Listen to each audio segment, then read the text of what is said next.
Hey guys, and welcome to some more Star Citizen news. Today we're going to be looking at the confirmed concept sale of the Prowler and the CIG dev panel from the German CitCon.de event. So the Esperia Prowler is confirmed on Friday the 18th of November, which is the Star Citizen anniversary livestream. The Prowler will be going on concept sale. So the Prowler is a dedicated combat boarding ship with a new unique alien appearance. It will be the first Tevarin-inspired design to appear in Star Citizen and will provide your first look at this alien race's aesthetic. So it's named after the UPE military designation. The Prowler is a modernised version of the infamous Tevarin boarding craft from the First Tevarin War, with recent discoveries of the lost Tevarin planet in the Kebble system. The Esperia's engineers were given unmitigated access to examine the preserved ships found in several of the caches before meticulously recreating the design choices. The Prowler's effectiveness as a rapid personal deployment vehicle was mainly due to its silence. The boarding was constructed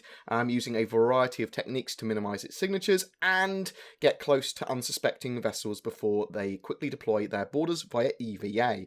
With the Prowler, you will find the perfect fusion of two cultures, the elegance and effectiveness of the Tevarin war machine combined with the reliability of the modern UEE's technology. In law, it's the modernising and refactoring of the Tevarin boarding craft, but as with these ships, the lore evolves to make more sense, and we'll get to see a lot more when that ship actually goes on concept. We don't have a hard figure on price yet. I'm suspecting around something $300-ish, maybe a little bit less, hopefully, but we'll have to see. Dedicated combat boarding ship, though. So this does mean also that the Tevarin have almost certainly been at least roughly nailed down with their look and lore. I suspect Egyptian warrior influences at the moment. That's what the last thing they talked about was, but that may have changed. It's quite exciting to see what they're going to do with this race and the Prowler in general. CitizenCon.de was a German Star Citizen fan event where Brian Chambers and a variety of other devs answered a load of questions about Star Citizen. I thought I'd go over some of the information and answers that were given, just a quick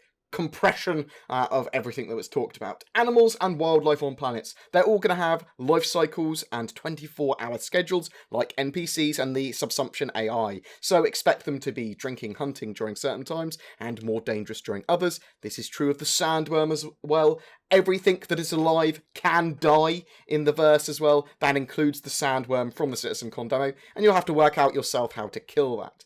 There will be oceans, lakes, and rivers in-game. They've only done the surface water at the moment, so underneath it looks a bit weird, but you're going to be able to eventually go into the water. You'll be able to walk into the water in a beach or whatever, and there's not going to be any invisible walls there. There will be caves to explore as well. That's on the list. They haven't done them yet, but they are working on them. They are also working on atmospheric flight still at the moment. You might be using VTOL or hovering in atmosphere. Certain ships are going to be better for atmospheric flight. Typically ones that are aerodynamically shaped will be better. And there will be a system to atmosphere and atmospheric flight and entry. They haven't determined whether you can fire from the planet's surface to orbit or orbit to the planet's surface and vice versa, all that sort of jazz, but they want to have that in. It's whether it's viable and doable. I'm assuming at some point it will make it into the game, but we'll have to see. On certain populated planets, there will be landing corridors that you have to adhere to land on the planet. If you veer off course, you'll get a warning, then your systems would be taken over and you'd be pulled in. You might even get a fine. This allows them to do city and industrial planets, populated huge planets, without having them fully explorable, but will give the illusion of this, and will have incredibly high detail areas and that sort of stuff. Planets that are unpopulated or planets that do not have huge cities on will be able to be landed on wherever, as we've seen in demos before. Repairing found vehicles and ships will be a thing in the verse. That is how you will get some vehicles and ships. So like in the CitizenCon demo, you might come across that damaged Ursa rover, repair it, bring it home. You might have to change some of its plates or whatever to make it yours, to make it legal and official. Different damage types and environmental effects. For example, sand may affect machinery and items in a different way to tundra or frost. There will be debuffs to players, ships, vehicles, items based on certain damage types and environmental effects.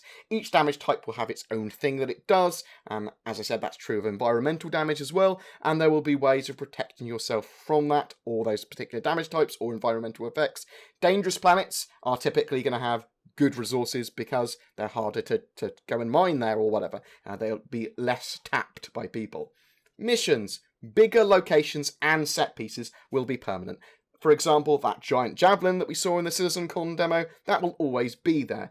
There might be 10 missions running at the same time in a single location, or at that single location, so they might overlap with other people's. Some people, for example, might have a mission to recover a black box from that javelin. Other people might have to prevent that, or destroy the black box, or gather intel on that area. Some missions might not be directly competitive, some might be. The missions and AI NPCs all have that 24-hour schedule and cycle approach to them as well, so you could come at night if you want to, kill all the NPCs while they're sleeping, for example, or just stealth through and not kill any of them. There might be ways that they might spawn in specific resources, small areas, ships, items, groups of NPCs for specific mission goals, but they're unlikely to generate huge set pieces for specific mission goals. Those set pieces will just be there. This could be, as I said, items, loot, resources, mission stuff, wildlife can even get spawned in. Reputation might be a big factor in these missions as well, allowing missions to be completed in a variety of different ways. And there's no set way of doing those missions. So missions are going to be very different based on who you are, how you play, and when you play. Issue Council. Only issues which are confirmed reproductive, like they can reproduce, will get into the early bug list fix stuff and will actually get worked on. Edge cases that can't be reproduced will be looked at if they have nothing of a greater priority to look at. So they're on the bottom of the pile of a very big pile of bugs. So if you see a bug and you know how to reproduce it or whatever, make sure that that's in your Issue Council report. Group missions. Group missions, from small to large to even org-sized missions, are being worked on. They are looking at that, and they want it easy for a group to jump into a mission, to work together to do it. At the moment, it's limited by network code, but this will be opened up to more and more people and larger groups based on how efficient they get the network code. Obviously, the end goal there is to have org-sized super raid missions that are doable. And that's one of the things I think that the capital ships will be used for. VR support, they are ultimately going to support VR. The engine team is confident with what they can do with VR, but it's on a longer term schedule. GPU and VRAM requirements for the game. So video memory on your GPU will be used dynamically. So the more VRAM you have, the more that the game will use. It's super efficient, and areas that you look at on planets are generated on demand effectively. Visually, they're only rendered if they need to be rendered. That makes the stuff a lot more efficient, and they have to work on a range of systems. Plant farming, they are working on farming on planets and stuff like that. They want it in the game, though they haven't got any more news on that yet. Animation sets, so Egress, entry and exit animations at specific speeds are being added to the game. Based on the situation, they will become active. So if your ship's on fire, you're going to be running through that ship and jumping out of your chair quickly.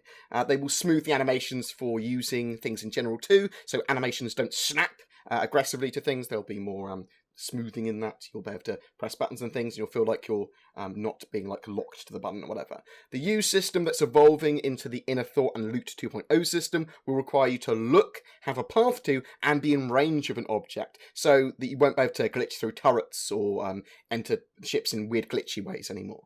The medical system, it's going to be fun, and there may be some complexity to it, but it's going to be fun more than anything. Limbs and stuff can be damaged. They're going to balance your speed and what status effects or whatever basic limb damage will do to you when you die, all that sort of stuff. That will all be balanced. They haven't 100% nailed down the system yet. Alien weapons. So they are planning on biochemical, maybe nano-based, crazy alien weapons at some point. They're also adding a crossbow again at some point. That was from the Shroud of the Avatar Kickstarter. The Q drive that's the quantum driving stuff, that will require some form of skill to use. If you're good at quantum drive operation, then you're going to be able to go faster, further, and more efficiently using less fuel.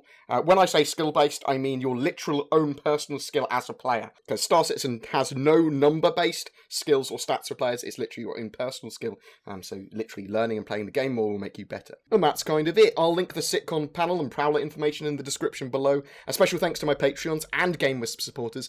If you're interested in helping out further, that's some of the best ways to do it. Check out Patreon, check out GameWisp stuff, links below, as well as Loot Crate and all those other links that I've got there. That extra support really genuinely helps me, as does liking and subscribing. Please also remember that commenting on any of my Star Citizen content in a given month gives you a chance to win a Star Citizen spaceship.